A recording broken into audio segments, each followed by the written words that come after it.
నమస్తే. నేను మీ Teja. ఐతుల్లా Ali Khamenei అసలు ఎలా చనిపోయాడు? అసలు నిజంగా చనిపోయాడా? లేదా బ్రతికే ఉన్నాడా?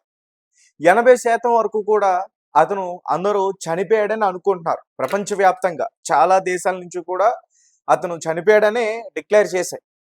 అయితే 20% అయితే ఖచ్చితంగా అనుమానాలున్నాయి. ఒక 20% అయితే కొన్ని అనుమానాలున్నాయి. ఆ 20%లో నేను కూడా ఒకడిని. అయితే రీసెంట్‌గా ఈ ఐతుల్లా అలీ ఖమేని ఎలా చనిపోయాడనే ఒక విషయం అయితే వెలుగులోకి రావడం అయితే జరిగింది. అంటే ఇజ్రాయెల్‌కి సంబంధించిన మిసైల్స్ వచ్చి అతని ఎక్కడైతే ఉంటున్నాడో అక్కడ అటాక్ చేశాయి. దానివల్ల చనిపోయాడు అని చెప్పేసి చాలా మంది చెప్తున్నారు. సో, అంటే అతనున్న ఆ ప్లేస్‌ని ఎట్లా ట్రాక్ చేయగలిగారు? వేటిని వాళ్ళు హ్యాక్ చేయగలిగారు? దీని గురించి ఒక ఇన్ఫర్మేషన్ అయితే బయటకొచ్చింది. దాని గురించి క్లియర్‌గా చెప్పేందుకు ప్రయత్నిస్తా. అండ్ ఒక డాక్టరే చంపేశాడంటూ కూడా చెప్తున్నారు. ఐతుల్లా అలీ ఖమేనీని చంపింది ఒక డాక్టర్. సిఐఏ ఏదైతే యూఎస్ఏ సంస్థ ఉందో అది కాదు. లేకపోతే మసూద్ గూఢచార సంస్థ కాదు.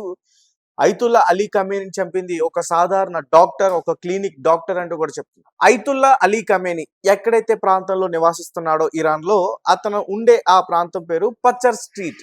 అక్కడ ఆయన ఉంటున్నాడు. శనివారం వేళ ఆయన ఇరాన్‌లో ఏదైతే మంత్రి కార్యాలయం ఉంటదో అక్కడికి తరచుగా ఎప్పుడు కూడా వెళ్తా ఉంటాడు. అయితే అతను వెళ్ళే దారిలో ఏదైతే ట్రాఫిక్ దగ్గర సీసీటీవీ ఫుటేజెస్ ఉంటాయో కెమెరాస్ వాటిని హ్యాక్ చేశారంట. దాని తర్వాత అతను పక్కన ఎవరుంటున్నారు? వాళ్ళు ఎక్కడెక్కడికి వెళ్తున్నారు? మార్నింగ్ ఎక్కడికెళ్తున్నారు? ఆఫ్టర్‌నూన్ లంచ్‌కి ఎక్కడికెళ్తున్నారు? ఈవినింగ్ వర్క్ ముగించుకున్న తర్వాత ఎక్కడికెళ్తున్నారు? దాన్ని కూడా యుఎస్ శాటిలైట్స్‌ని యూజ్ చేసి వాళ్ళ కదలికలు కూడా తెలుసుకునే ప్రయత్నం చేశారంట. అలాగే వాళ్ళ ఫోన్స్ ఏవైతే ఉంటాయో వాటన్నిటిని కూడా హ్యాక్ చేయగలిగారు. వాళ్ళు ఎవరితో ఏం మాట్లాడుతున్నారు? నిఘా వ్యవస్థతో ఏం మాట్లాడుతున్నారు? అవన్నీ కూడా తెలుసుకోగలిగారు. సో, తర్వాత ఇవన్నీ కూడా ఇజ్రాయెల్‌కి చేరవేయటం, వాళ్ళు దీని గురించి ఇతన్ని ఎలా చంపాలి అనేది ఒక ప్లాన్ చేసుకోవటం. ఇప్పటి నుంచి కాదు, ఇతన్ని చంపాలనే ప్రయత్నం గత 5 ఏళ్ల నుంచి జరుగుతుంది. ఇప్పుడు ఆ ప్లాన్ వర్కౌట్ అయింది. 86 ఏళ్లలో ఉన్న ఈ ఐతుల్లా అలీ ఖమేని ఒక సాధారణ వ్యక్తి అయితే మాత్రం కాదు. నిజంగా ఈ వ్యక్తి ఇరాన్‌లో ఒక దేవుడనే చెప్పుకోవాలి. అందరూ కూడా ఒక దేవుళ్ళనే చూస్తారు. నిజంగా నేను కూడా షాక్ అయ్యా. అక్కడెక్కడో ఐతుల్లా అలీ ఖమేని చనిపోతే ఇక్కడ హైదరాబాద్‌లో అతనికి నివాళులు అర్పిస్తున్నారు చాలా మంది షియా ముస్లిమ్స్. సో, దానికి కూడా ఒక రీజన్ ఉంది. ఎందుకంటే అమెరికాకి ఆహ్, ఇప్పటివరకు చాలా దేశాలు తల వంచాయి. వాళ్ళెంతంటే అంత. ఇప్పుడు గల్ఫ్ కంట్రీస్‌లో కావచ్చు, ఇతర వేరే కంట్రీస్‌లో కూడా కావచ్చు. దాని దగ్గరలో ఉన్న మిడిల్ ఈస్ట్‌లో. సో, అవన్నీ కూడా తల వంచాయి. కానీ ఇరాన్ మాత్రం మొదటి నుంచి కూడా తల వంచట్లే. ఇప్పటి నుంచి కాదు 1400 ఏళ్ల నుంచి కూడా తల వంచట్లే. ఈ మొహమ్మద్ ప్రవక్తకు సంబంధించిన మనవడు ఎవరైతే ఉన్నారో హుసేన్ అతన్ని చంపేసిన తర్వాత కూడా వాళ్ళు తల వంచలేదు ఆళ్ళకి. తర్వాత కొన్ని ఏళ్ళు వెయిట్ చేసి ఎవరైతే అతన్ని చంపారో వాళ్ళని అంతం చేశారు. దాని తర్వాత ఇంకా చాలా వరకు కూడా జరిగాయి. సో, ఇలా చాలా విషయాలున్నాయి అతన్ని చంపడానికి గల కారణాలు. మొత్తానికైతే ఇప్పుడు అతన్ని చంపింది ఒక డాక్టర్. ఆ డాక్టర్ కూడా ఎలా చంపారంటే ఐతుల్లా ఖమేనీకి ట్రీట్‌మెంట్‌కెళ్లారంట. అంటే అతనున్న ఏరియాలో మొత్తం కూడా మిలిటరీకి సంబంధించిన క్యాంపులు, క్లినిక్స్ అవన్నీ కూడా ఉంటాయి. సో, ఐతుల్లా అలీ ఖమేనీకి ఒకరోజు ఫీవరొస్తే దగ్గరలో ఉన్న ఒక మిలిటరీలో క్లినిక్‌కి వెళ్ళాడు. క్లినిక్‌కి వెళ్ళిన తర్వాత అతనికి పళ్ళు కూడా టెస్ట్ చేశారంట. సార్ మీ పళ్ళ మధ్యలో కొంచెం గ్యాప్ ఉంది. దాన్ని సరి చేసుకోవాలి. లేదంటే మీకు గ్యాస్ట్రిక్ ప్రాబ్లమ్ వచ్చే అవకాశం ఉందని ఒక డాక్టర్ చెప్పడం వల్ల ఆ పళ్ళ మధ్యలో ఆ గ్యాప్‌ని పూర్తి చేసుకోవడానికి అతను ట్రై చేశారు. సో, ఎవరైతే ఆ క్లినిక్‌లో ఉండే డాక్టర్ అది చేశాడో అతనికి తెలియకుండా ఐతుల్లా ఖమేని ఆ పంట్లో ఒక చిప్‌నైతే పెట్టాడంట.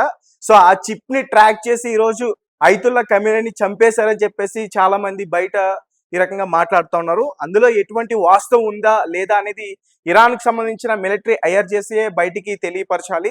సో, అంటే ఇంత చిన్న ట్రిక్‌ని యూజ్ చేసి అంత పెద్ద మనిషిని చంపేస్తారని అయితే మాత్రం నేనసలు అనుకోవట్లేదు. బట్ వాళ్ళ దగ్గర నుంచి ఏదైతే వస్తున్నాయో ఆ కథనాలైతే నేను చెప్తున్నా.